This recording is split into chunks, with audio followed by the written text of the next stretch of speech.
Since I'm not doing shit. For all the people that talk about getting this car, like, there's so many people on YouTube that get this fucking car or get a version of this car. And it's just like, do y'all not realize how fragile this shit is? And y'all be out here doing burnouts, going to takeovers, racing and shit. I can barely drive this shit for work. Like, barely drive this shit for work without it running into a fucking problem.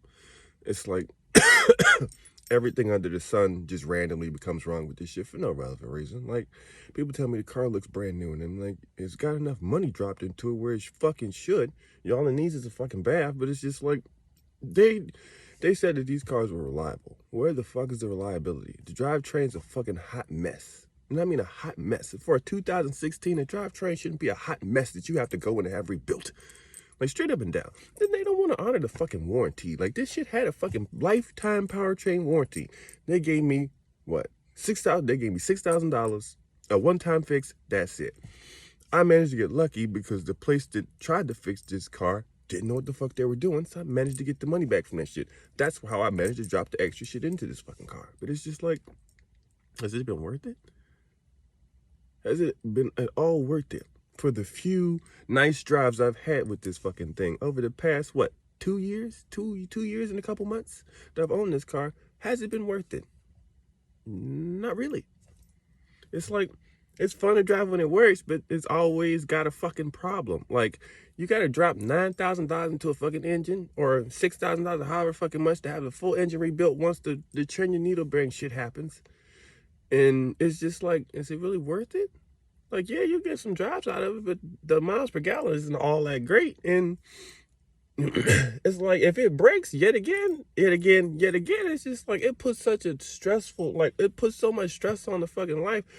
The reason to sue General Motors is because of all the fucking stress that this car has caused. And like, if we had one reliable ass car, when the Accord finally gave out and this car was genuinely reliable, life would have been so much easier. I'd have been able to work, been able to do stuff, been able to move stuff back and forth to the fucking storage. It's like, I should have got a Ford work truck or some shit. At least I would have been able to get shit back and forth, or one of those fucking Sprinter vans. Because at least then I would have been able to do shit and do my fucking job reliably. Yeah, it would have sucked on gas, but this thing sucks on gas, and now it's just causing me extra problems. I thought it was going to be like the prime real estate for an office. They advertise this car as dependable. The ones over in Australia are seemingly dependable. Why aren't these? Did I pick the wrong car? Like, somebody tell me. This is the American version of this car. I mean, everybody talking about, oh, Chevy, so great. This car's been nothing but a goddamn problem. When is it actually going to stop being a fucking heartache? $9,000 put into a fucking engine. $9,000.